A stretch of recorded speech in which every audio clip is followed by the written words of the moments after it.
Côté droit pour sortir le sable. Voilà, c'est ça. Donc voilà, monsieur le maire, madame la présidente qui dit quelques mots d'accueil, et ensuite on se dirige vers le point de vue là-bas, pendant la durée du trajet. Le convoi officiel arrivait d'Abbeville où le Premier ministre avait visité la plage estivale et discuté infrastructure ferroviaire à Garopol.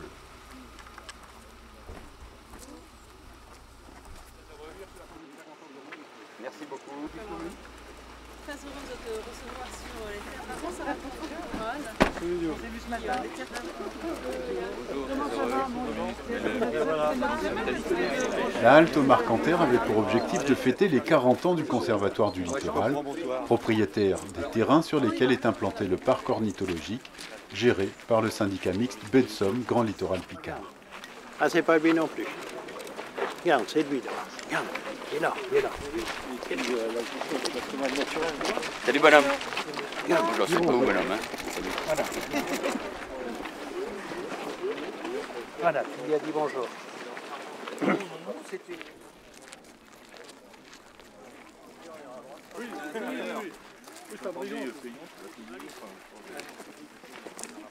voyez quelques enjeux, je vais vous passer les jumelles.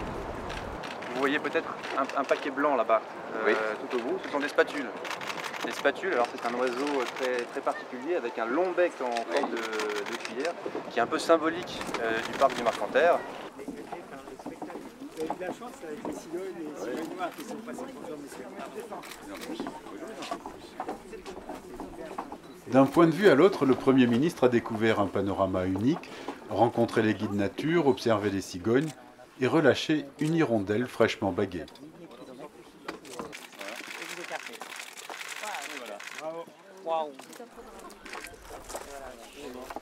Qu'est-ce que tu as vu pour la première fois? Une cigogne noire. Une cigogne noire. Ouais. C'est volé là? Qui était posée? Elle volait. Prenez les courants d'air chaud, les cigognes noires, c'est 70 couples en France, c'est rare, hein. C'est vraiment exceptionnel. Vous êtes arrivé pile au moment des cigognes blanches, des cigognes noires. Là, les vents sont bons, il y a des courants d'air chaud, donc elles arrivent de Belgique, elles arrivent d'Allemagne du Nord et elles partent en migration. Et quand j'avais l'orage, c'était un rêve de voir ça. Ouais. Ce qui est formidable à cet endroit, voilà, c'est que ce rêve peut s'accomplir. Hein. On peut être dans cet écrin, dans la nature, comprendre ce qui se passe, comprendre ce que la nature, les évolutions dues au changement climatique, et puis de tenir les oiseaux dans la main. Ouais. Une entreprise locale spécialisée dans la réhabilitation des zones humides. Vous travaillez sur plusieurs parcs? On travaille sur la France entière. On a aujourd'hui 45 salariés. Donc aujourd'hui, à l'échelle de la commune qui fait 350 habitants, on est en train de se spécialiser pour retrouver des écotypes locaux, parce qu'on a des problèmes de soucis génétiques d'origine des plantes. Bon, ben c'est bien de montrer l'économie important de la nature. Merci beaucoup, messieurs. Là, par contre, la réserve, c'est une réserve de chasse. C'est une réserve de chasse. Ce sont des réserves de chasse, ornithologiques. Créée par les chasseurs. Voilà, créées par les chasseurs. Voilà. C'est vrai que pour résumer et pour faire l'analogie, monsieur le Premier ministre, avec les touristes que vous voyez tout à l'heure, les oiseaux, ils vont dormir ici et ici. Ici, la chasse est permise et ici, ils viennent se nourrir. Voilà, ce qui permet d'une grande réserve. C'est une grande réserve donc à ciel ouvert où les oiseaux peuvent se nourrir. Voilà. C'est un projet collectif. Et les chasseurs participent de l'équilibre. Tout à fait. On a lancé la réserve de Grand Lavier. Et on travaille vraiment bien avec le conservateur du littoral au niveau local. Voilà. Bon, c'est très bien cette coopération. Voilà. Et le partenariat aussi du département de la Somme, puisque dans le cadre du plan de gestion, monsieur le Premier ministre, le conseil départemental a travaillé, madame à l'époque, le conseil régional de Picardie et l'agence de l'Ouest de Picardie qui a financé le plan de gestion de la réserve ornithologique. Personne n'est oublié. Voilà.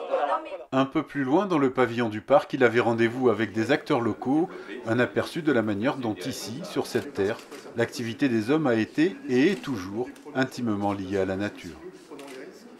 Le Premier ministre a écouté, entendu aussi sans doute l'interpellation lancée par le président du syndicat mixte Baie de Somme concernant le projet de parc éolien offshore et l'inquiétude des pêcheurs qui craignent de voir disparaître leur zone de pêche. Un point presse où les journalistes ont questionné le Premier ministre sur le sort des migrants de Calais ou sur le choix de la future capitale régionale, mais l'essentiel ici, pour lui, était de saluer le travail effectué par tous ceux qui protègent un patrimoine naturel commun. identité ouverte, bien sûr. Nous avons passé 40 ans, je crois que tout le monde peut apprécier justement les terres qu'on a pu préserver. Quand je dis préserver, c'est aussi ouvrir à toute la population, dire que ce sont des jardins sur la mer pour tout à chacun, pour les Français, pour ceux qui habitent dans le secteur, mais aussi pour tous les partenaires, les touristes qui viennent sur notre territoire, ici en France, et apprécier justement ces secteurs sauvegardés. Les menaces sont nombreuses, nous le savons. Nous les avons évoquées en parlant de la migration des hirondelles, par exemple. Évolution climatique, bien entendu. Mais aussi pression foncière, pression démographique. On ne peut que constater et déplorer aussi aujourd'hui les effets d'un urbanisme démesuré le long de certains littoraux, lorsque le conservatoire n'existait pas encore. On a parfois, c'est vrai, abîmé simultanément les paysages, la biodiversité et la qualité du tourisme. Les missions du Conservatoire du littoral, qui fête aujourd'hui ses 40 ans, vous l'avez compris, sont donc essentielles. Acquisition, protection, mise en valeur de, chiffre été rappelé, de 160 000 hectares en métropole et outre-mer, soit 14% du littoral et plus de 700 sites.